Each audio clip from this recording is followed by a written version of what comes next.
शाह ने बनाया राजस्थान में गहलोत से निपटने का प्लान। यूपी फॉर्मूले पर चुनावी मैदान में उतरेगी बीजेपी। राजस्थान में 2023 के आखिर में विधानसभा चुनावों के लिए बीजेपी आलाकमान गुटबाजी पर लगाम लगाने की पुरजोर कोशिश कर रहा है। हाल ही में गृह मंत्री अमित शाह ने बूथ लेवल कार्यकर्ताओं को जीत का मंत्र दिया। वहीं शाह ने राजस्थान चुनाव के लिए बीजेपी की रणनीति का खाका सामने रखा। राजस्थान में 2023 के आखिर में विधानसभा चुनाव होने हैं, जिसको लेकर राजनीतिक दलों ने चुनावी बिसात बिछा दी है। जहां कांग्रेस पायलट और गहलोत खेमे की आपसी खींचतान से जूझ रही है, वहीं बीजेपी में आलाकमान की ओर से गुटबाजी पर लगाम लगाने की पुरजोर कोशिश की जा रही है। इस कड़ी में हाल ही में गृह मंत्री अमित शाह का जोधपुर दौरा हुआ, जिसे चुनावी लिहाज से काफी अहम माना जा रहा है। शाह ने जोधपुर में बीजेपी की ओबीसी मोर्चे के कार्यक्रम को संबोधित किया, वहीं बूथ लेवल कार्यकर्ताओं को जीत का मूल मंत्र भी दिया। वहीं शाह ने राजस्थान चुनाव के लिए बीजेपी की रणनीति का खाका भी कार्यकर्ताओं के सामने रखा। बताया जा रहा है कि राजस्थान में बीजेपी की जीत के लिए पार्टी यूपी फॉर्मूले पर चुनावी मैदान में उतरने जा रही है।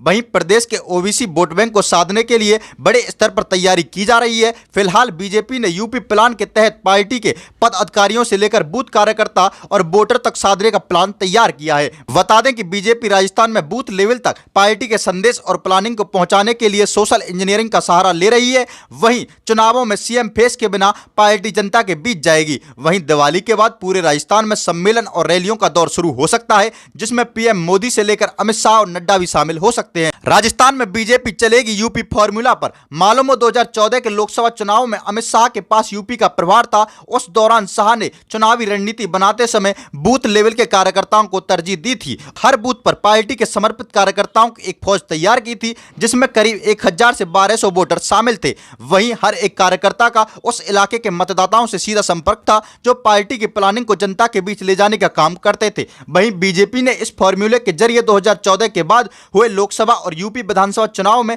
जीत हासिल की थी। बताया जा रहा है कि शाह ने राजस्थान में भी कार्यकर्ताओं को यही संदेश दिया है। बीजेपी के राजस्थान में मुख्य एजेंडे। बता दें कि अमित शाह के जोधपुर दौरे के बाद बीजेपी ओबीसी वोट बैंक और बूथ को मजबूत करने के एजेंडे पर काम करने जा रही है। जानकारी के मुताबिक बीजेपी ने प्रदेश की 200 सीटें 3 कैटेगरी में बांटी हैं, जिसमें मोदी और शाह 150 सीटों पर फोकस रखेंगे। वहीं सरकार बनाने के लिए जरूरी 120 सीटें जीतने का प्लान तैयार किया जाएगा। इसके अलावा बीजेपी बूथ और पन्ना प्रमुख मॉडल को लागू कर पिछले चुनावों में हारी सीटें जीतने के लिए रणनीति बना रही है। वहीं किसी भी राज्य और केंद्र में सरकार बनाने में ओबीसी वर्ग की अहम भूमिका होती है। माना जाता रहा है ओबीसी वोटर चुनावों में हवा बदलने का दम रखते हैं। ऐसे में पार्टी का पूरा फोकस ओबीसी मतदाताओं को जोड़ने पर है।